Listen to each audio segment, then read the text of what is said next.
जे व्याप्त कुव्यवस्था छै, एहि क्षेत्र में व्याप्त बेरोजगारी छै और एहि मिथिला के सभ्यता और संस्कृति के जे लड़ाई छै,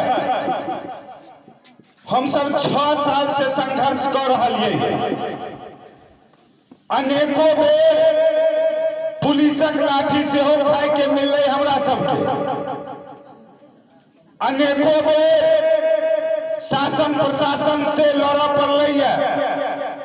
बस ये बात कल हम सब लड़े छी कि हमरा गांव के जे समस्या छै ओकर निदान हो।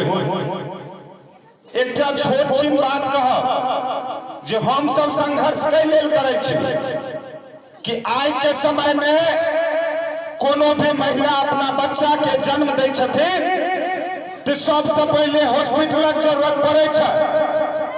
हमर सबके नेता एहि मुद्दा पर बात नहीं करे छै, तो हम सब ओहि चीज के लिए लड़े के काज करे छी जे हमरा गांव के हॉस्पिटल चालू हो, हमरा गांव में बढ़िया शिक्षा व्यवस्था हो।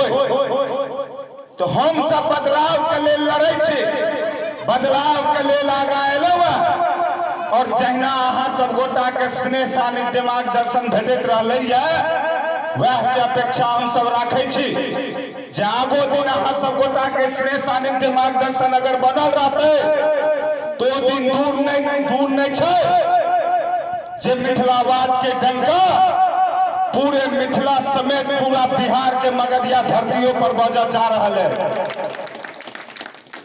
हमरा सब संगे मगधिया सरकार सोतेला व्यवहार करैया।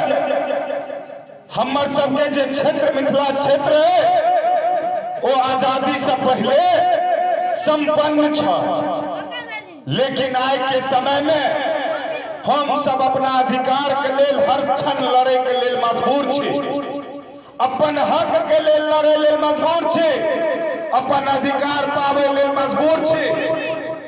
तो अहू सब गोटा से आग्रह करे छी जे अहू सब गोटा मिथिलावाद के विचारधारा के संग अबियो, मिथिलावाद के मजबूत करियो, तखने अपन सबके मिथिलांचलक विकास है। अपन सबके मिथिलावाद अगर मजबूत है तखने जाकर मिथिलांचलक विकास है। यह आग्रह विनती निवेदन सब गोटे से करब जे मिथिलावाद के बुलंद करियो।